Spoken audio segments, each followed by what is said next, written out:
गर्मियों की एक चांदनी रात थी। हवाएं मंद मंद बह रही थी और हर तरफ शादी की खुशबू बसी हुई थी। गांव में हलचल थी क्योंकि अजय की शादी का जश्न पूरे जोरों पर था। अजय की बड़ी बहन प्रिया अपने पति विशाल के साथ शादी में शामिल होने आई थी। उनके साथ उसकी छोटी बहन सृष्टि भी थी, जो अपनी अलहड़ता और मासूमियत के लिए जानी जाती थी। शादी की हलचल के बीच विशाल की नजरें बार बार सृष्टि पर जाकर टिक जातीं। सृष्टि गुलाबी रंग की साड़ी में किसी परी से कम नहीं लग रही थी। उसके खुले बाल और आंखों में काजल की गहराई कुछ ऐसी थी कि विशाल का दिल अनजानी धड़कन से भर जाता। शाम को संगीत का आयोजन था। ढोलक की थाप पर जब सृष्टि ने नाचना शुरू किया तो उसकी हंसी और झूमती चूड़ियों की खनक ने विशाल के दिल को अजीब सी बेचैनी से भर दिया। विशाल ने खुद को समझाया कि वह शादीशुदा है और उसे इस भावना को दबाना चाहिए, लेकिन कभी कभी दिल की इच्छाएं इतनी मजबूत होती हैं कि उन्हें अनदेखा करना मुश्किल हो जाता है। शादी के बाद सभी मेहमान 2 दिन और गांव में रुकने वाले थे। इसी दौरान एक रात अचानक बिजली चली गई। विशाल अपने कमरे में था और सृष्टि बाहर आंगन में खड़ी थी। उसने मोमबत्ती जलाने की कोशिश की, लेकिन हवा ने उसे बुझा दिया।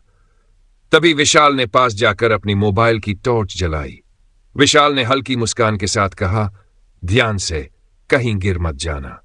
सृष्टि ने उसे देखा और मुस्कुरा दी। जीजा जी, आप तो बहुत ख्याल रखते हैं। विशाल को उसकी ये बात अंदर तक छू गई। कुछ देर तक दोनों चुपचाप खड़े रहे। बाहर से टिमटिमाते जुगनू और दूर कहीं बहती नदी की आवाज माहौल को और भी रोमांटिक बना रही थी। विशाल इस कशमकश में था कि वह जो महसूस कर रहा है वह सही है या गलत। सृष्टि भी अपने मन की हलचल से अनजान नहीं थी। वह जानती थी कि यह रिश्ता समाज की नजरों में गलत है, लेकिन दिल को समझाना आसान नहीं था। अगली सुबह जब सृष्टि रसोई में काम कर रही थी, तब विशाल चुपके से आया और धीमे स्वर में बोला, कल रात बहुत खूबसूरत थी, है ना? सृष्टि का चेहरा लाल हो गया। जीजा जी, आप ऐसे मत बोलिए। अगर दिल की बात कहने से डर लगता है तो यह भी तो गलत है, विशाल ने उसकी आंखों में झांकते हुए कहा। सृष्टि ने कुछ नहीं कहा, लेकिन उसकी झुकी हुई पलकें बहुत कुछ बयां कर रही थी। शादी के बाद विदाई का समय आ गया था। सबको जाना था, लेकिन विशाल के दिल में एक खालीपन सा महसूस हो रहा था। वह कार में बैठ चुका था और तभी सृष्टि आई और धीरे से एक कागज का टुकड़ा उसके हाथ में रख दिया। विशाल ने उसे खोलकर देखा। उसमें लिखा था, जो अधूरा रह गया वो कहानी कब पूरी होगी। विशाल के चेहरे पर एक मुस्कान आ गई। उसे अब इस कहानी को किसी अंजाम तक पहुंचाना था। समय बीतता गया, लेकिन विशाल और सृष्टि के बीच एक अनदेखा बंधन जुड़ चुका था। वे अक्सर फोन पर बातें करने लगे। कभी कभी बिना किसी बहाने के भी सृष्टि विशाल को मैसेज भेज देती और विशाल भी बिना किसी संकोच के उसे जवाब देता। एक दिन सृष्टि ने हिम्मत करके कहा, जीजा जी, क्या आप मुझसे कभी अकेले मिल सकते हैं? विशाल थोड़ी देर चुप रहा, फिर बोला, क्या तुम सच में चाहती हो? सृष्टि ने हल्की हंसी के साथ कहा, हां, एक बार मिलकर देखिए, शायद दिल को सुकून मिल जाए। विशाल समझ चुका था कि अब इस रिश्ते को और टाला नहीं जा सकता। उसने मिलने की हामी भर दी। विशाल और सृष्टि एक कैफे में मिले। दोनों ही थोड़े नर्वस थे। सृष्टि ने कॉफी का कप उठाते हुए कहा, आपको देखकर बहुत अच्छा लग रहा है। विशाल ने गहरी सांस ली। सृष्टि, हम जो कर रहे हैं वो सही है या गलत? सृष्टि ने उसकी आंखों में झांका, दिल से पूछिए, जवाब मिल जाएगा। विशाल ने उसका हाथ पकड़ लिया। मैं नहीं चाहता कि कोई तुम्हें गलत समझे। मैं खुद को भी गलत नहीं समझना चाहता।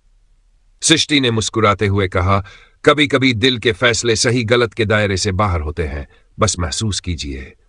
उस मुलाकात के बाद दोनों के बीच की दूरियां और कम हो गई। दोनों एक दूसरे के लिए बेकरार रहने लगे। सृष्टि अब खुलकर अपने प्यार का इजहार करने लगी थी। एक रात उसने विशाल को फोन पर कहा, मैं तुमसे प्यार करती हूं जीजा जी। विशाल ने गहरी सांस ली और कहा, सृष्टि, मैं भी तुम्हें चाहता हूं, लेकिन कुछ नहीं। सृष्टि ने उसकी बात काटते हुए कहा, प्यार में कोई शर्त नहीं होती, बस एक वादा करो कि तुम हमेशा मेरे रहोगे। विशाल ने कुछ सोचा और फिर हल्की मुस्कान के साथ कहा, हमेशा। हालांकि इस रिश्ते को निभाना आसान नहीं था। समाज की नजरें, परिवार की मर्यादा और प्रिया की मौजूदगी के बीच विशाल और सृष्टि के लिए राह कठिन थी। एक दिन प्रिया ने विशाल से पूछा, तुम कुछ बदले बदले से लग रहे हो, क्या बात है? विशाल घबरा गया, लेकिन संभलते हुए बोला, कुछ नहीं, बस ऑफिस का तनाव है। प्रिया को विश्वास नहीं हुआ, लेकिन उसने कुछ नहीं कहा। विशाल और सृष्टि को अब निर्णय लेना था, या तो वे अपने प्यार को नाम दें या फिर हमेशा के लिए अलग हो जाएं। एक दिन विशाल ने सृष्टि को बुलाया और कहा, अब समय आ गया है कि हम तय करें कि हमें क्या चाहिए। सृष्टि की आंखें नम हो गई। मैं तुम्हारे बिना नहीं रह सकती, लेकिन तुम्हारी जिम्मेदारियां भी समझती हूं। विशाल ने उसका हाथ थाम लिया। अगर तुम चाहो तो हम इस प्यार को एक नाम दे सकते हैं, लेकिन हमें सबका सामना करना होगा। सृष्टि ने हां में सिर हिला दिया। वे दोनों एक साथ थे, समाज के खिलाफ पर अपने प्यार के साथ।